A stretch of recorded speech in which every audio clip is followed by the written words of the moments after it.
Prince Harry and Meghan Markle are doing themselves absolutely no favors when it comes to attempting to keep their titles, which will most likely be stripped in the next couple of years because the couple are demonstrating excess. They're using their royal titles to go to Kris Jenner's birthday party, indulging in a level of excess that's generally unbecoming of royalty. And then in the same weekend, you have the comparison to the actual real working royals. And you have Prince George making his debut at the Festival of Remembrance. We have King Charles, who continues his duty despite continuing his cancer treatment. And you have Prince William getting off a plane from Brazil, going to the cenotaph to lay a wreath on behalf of the soldiers that have been lost. They are the demonstration of what it means to be royalty, whereas Harry and Meghan are the definition of excess in the absolute worst way. And if Charles doesn't strip the title soon, he will regret the day he didn't. So, guys, we are going to get into all this today and a very, very, very special announcement. But if you guys haven't been to Royal News Network before, my name is Brittany. I do provide compelling royal commentary. So please hit that subscribe button. I would absolutely love to have you back. And I do want to remind you all that we do have the Crown Report tomorrow at 3 p.m. Eastern Standard Time, where we go over all sort of the royal news of the week from usually kind of around Europe and in the UK as well. So if you guys want to check that out, that would be absolutely awesome. And like I said, something very, very special today. And this has been in the works for a little bit. And I am so excited to share it, guys, because we have a very, very special collaboration with Ana Lucia Diamonds, who I've been partnering with, I think, for about 2 years now. And it's really been amazing to see this partnership grow and evolve. And we have a very, very special Royal News Network addition to the collection, which I will share with you. And this is sort of in celebration of reaching 200,000 subscribers. I need to do like a whole retrospective video going over the journey of RNN, but we don't really have time for that today. However, I did want to tell you, because I actually went ahead and wrote it all down. And I believe in my time as a royal commentator, because I started this in 2022, right before the Queen's Platinum Jubilee. And I have seen in person 64 royals, including Her Majesty Queen Elizabeth herself. And so I have seen monarchs from obviously the UK, Denmark, Sweden, Norway, the Netherlands, I think it is. And I can't wait to see more. That is about half the reigning families in Europe. This channel has been so wonderful and amazing. And we're going to commemorate it with something very, very special. So you guys do get this special packaging as well if you order it. And I'm sure you're curious, Brittany, what is it? Why, we shall see this right now. I haven't opened it yet. And so you do get a little card here. And there is a gold version as well. So you get the Ana Lucia little card here. And then we have obviously our certificate of authenticity and as well a very special RNN card with my signature on it, created with a calligraphy pen because I wanted it to be something like kind of special and different. And so what are we looking at, guys? What are we looking at? I haven't seen it yet. All right. So we got Ana Lucia. And oh, wait. Well done. Well done.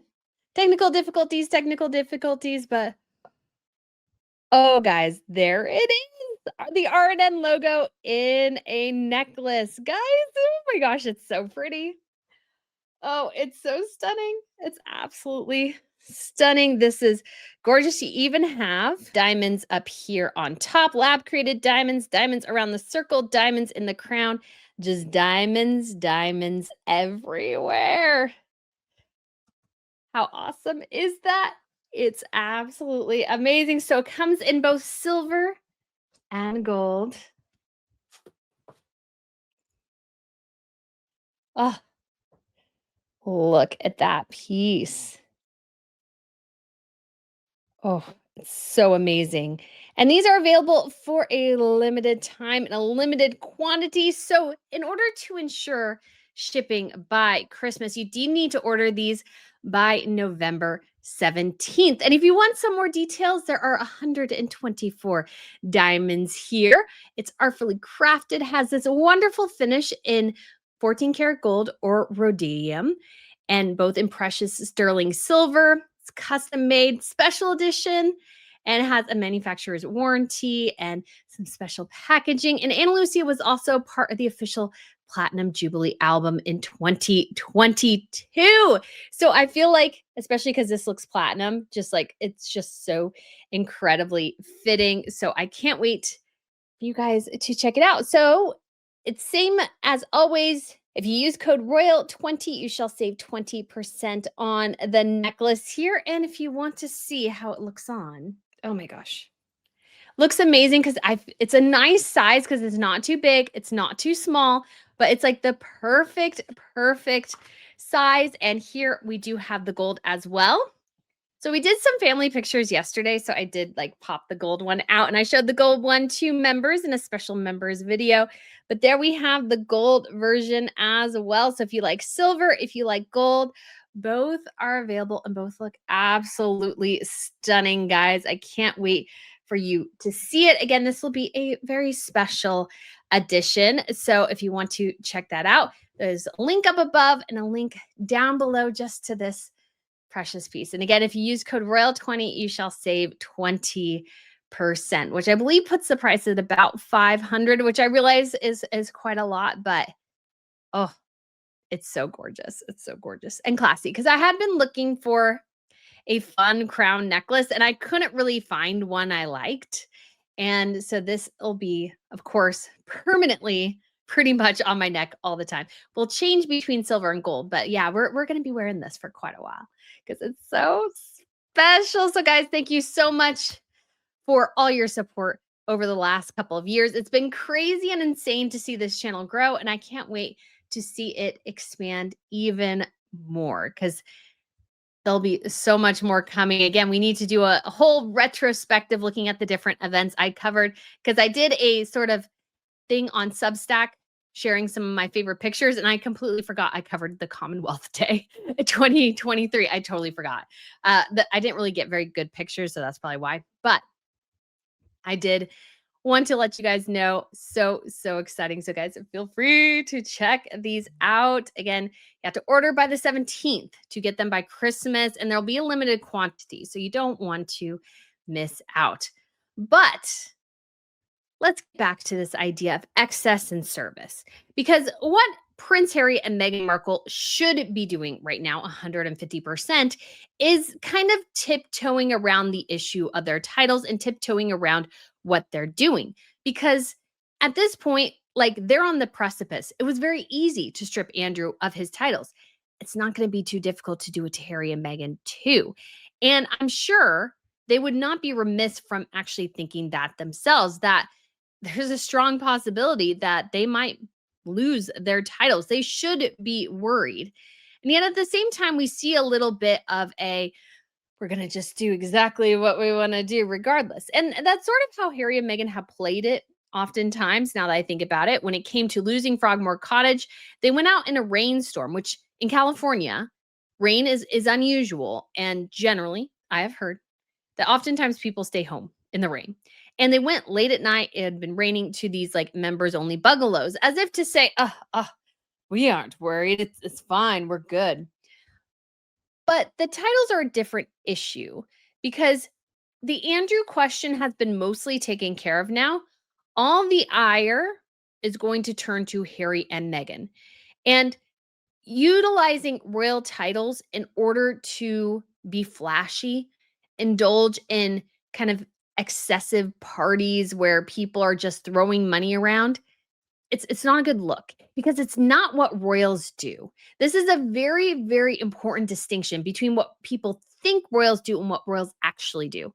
So royals live in a world that is, let's say, excessive. They have access to beautiful pieces of jewelry, and they have access to government officials and celebrities and all these sorts of things. Yet, at the same time, they can't look like they're overindulging what the privilege the position has given them. So, when it comes to fashion, let's say, Catherine always plays her cards very, very well. She generally, even for her gala looks, seems to always be under the $10,000 mark. Now, to the average person, that may seem very, very expensive, but for a royal, that's actually not a bad price point. I mean, I would say generally most of her gala looks are in the $5,000 range. She picks Jenny Packham, which are beautiful, which are gorgeous and regal, and yet are not really all that expensive. I mean, Grand Duchess Maria Theresa of Luxembourg, who is now no longer the ruling Grand Duchess because her husband abdicated, wore a $20,000 Oscar de la Renta gown to an event, which did not look good on her. Did not look good on her. She doesn't fit her body type, let's say, all the things. So I would say that is excessive because not only is it an obscene price tag, but it doesn't even look good. So royals, again, have to walk this very careful balancing act. And Meghan Markle catastrophically failed it because during her time as a working royal, she wore a reported $100,000 Dior dress. It has been estimated that the dress was $100,000, six figures, for a maternity dress she wore in Morocco to just a general gathering at the embassy. That is obscene. That is completely and utterly obscene. You add that to her engagement dress, which cost $70,000, which was so excessive. People are like, where did she get the money for this? Because nobody thought she could actually pay for it. Because newsflash, she couldn't. And so the palace actually had to address the issue of where she got this gown because it was like, oh my gosh, this is so incredibly expensive. It's unbecoming of a royal. Because Catherine does a very good job of doing high-end designer and yet also at the same time high street. And so she mixes those very well. And so do a lot of royals. So Meghan already has this reputation. And she went to two events, actually, the Baby to Baby Gala fundraiser with Serena Williams, and then, of course, to Kris Jenner's party. Now, if she had just gone to the Baby to Baby Gala, that wouldn't have been super bad because it's sort of a nice event, sort of, it's attracts celebrities, but it's somewhat low key. But when you go to Kris Jenner's 70th birthday party, which has a 0070 theme, I thought that was actually kind of clever. It reminds us of the people in Hollywood who have more money than some entire countries and are just flaunting and showing off wealth in the flashiest and tackiest way. And it's unbecoming of royalty. And you add that in Meghan's obscenely ugly Balenciaga outfit. It's like weird because it's like too tight on her chest. So she like her boobs look smashed down. It's just really, really unflattering. And it looks like she has navy blue on and black. That's how it photographed, at least. Obscenely ugly outfit. And then you have Harry walking around with a poppy on. Now, this is an interesting discussion because Harry wearing a poppy to this event is probably not subscribed, yet he would have also gotten criticism if he didn't wear it. But at the same time, too, Meghan Markle, we know, has access to poppies and yet has claimed now that all of a sudden, well, they don't really sell them here in the States. I don't know where to get a poppy. She has been in videos and pictures with poppies. She even wore a poppy to a brunch with a friend like a couple of years ago. And I'm like, do you really give a crap about Veterans Day and any of this? I don't think so. And honestly, as well, I do have to say I'm sort of mixed about her not wearing it because at the same time, I feel like it was always a stunt when she wore it before that she didn't really care. But at the same time, it looks like, again, what it all reminds everyone of is that Meghan Markle married Prince Harry not for him, not to serve the British people, but to serve herself and the excess she always wanted to indulge in, the fame and the attention she always wanted to indulge in, but could never achieve on her own. Meghan Markle did not get an invite to that party. Prince Harry with Meghan Markle got an invite to that party. They're inviting him because of Harry. And I will also mention Kris Jenner did not show a single picture in her 20 picture carousel of any of Meghan Markle. So again, I come back to this idea that when it comes to royals, you want to be seen in a way that is both excessive and uber wealthy, but at the same time can touch the common man. And Meghan Markle just totally disregards that in order to serve herself. And Harry, as her willing patsy and stooge, just goes along with it, even though he probably in his heart of hearts does know better. And then we see Prince George at the tender age of 12 walking into the Royal Albert Hall to sit with his mother and his grandfather at the Festival of Remembrance. And this is an esteemed royal event. It's one that's held very sacred in the calendar of the British royals. And George goes in and he does an impeccable job. He is well behaved. He's somewhat stoic. I think that comes some from both nerves and a little bit of that, you know, firstborn child, the oldest child energy. And he does a fantastic job. Now, so of course does his mother, Catherine, and King Charles and Queen Camilla and the rest of the royal family, because they're not there to indulge in the excess of their roles, but they're there to serve. And they're there to be seen and remember the fallen.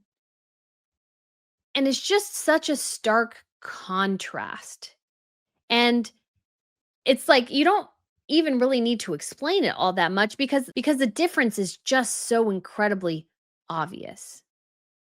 And it's a great reminder of why I think Harry and Meghan's titles should be pulled ASAP and their place in the line of succession should be immediately revoked because they're not demonstrating the qualities of royalty that they should be. They're expressing basically the excesses of Hollywood, the indulgence of uber wealth. And Harry and Meghan don't even have that. They're not even uber wealthy. They have money, sure, but they're not the uber wealthy compared to most of these people. Kris Jenner, the rest of the Kardashians have made billions of dollars. Harry and Meghan can barely scratch a couple million, I'm sure, at this point.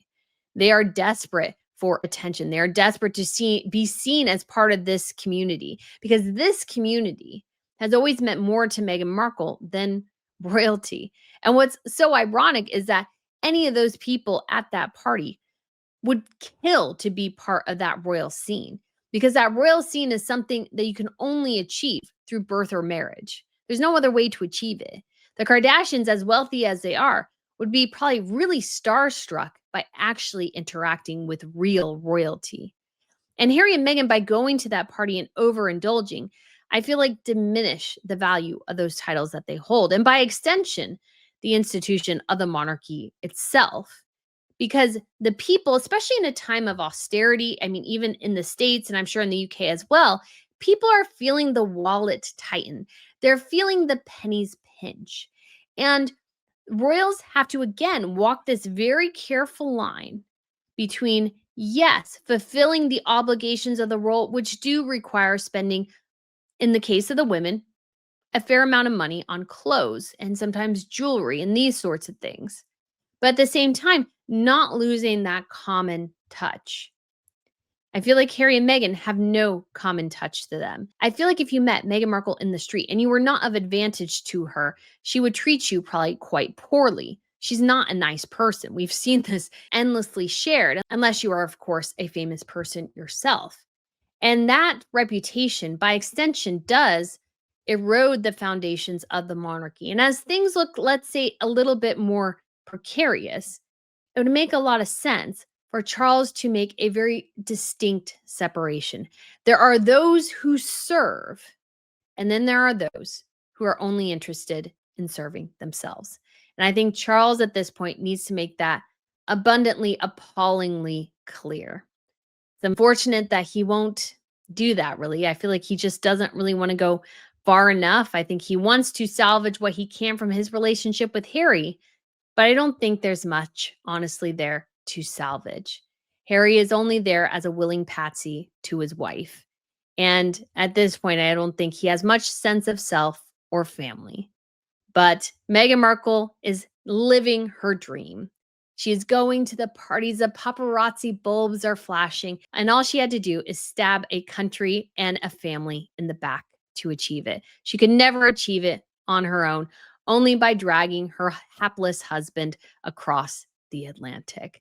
And the royal family needs to wake up to that soon. I'm sure Prince William is aware, but King Charles should be aware too.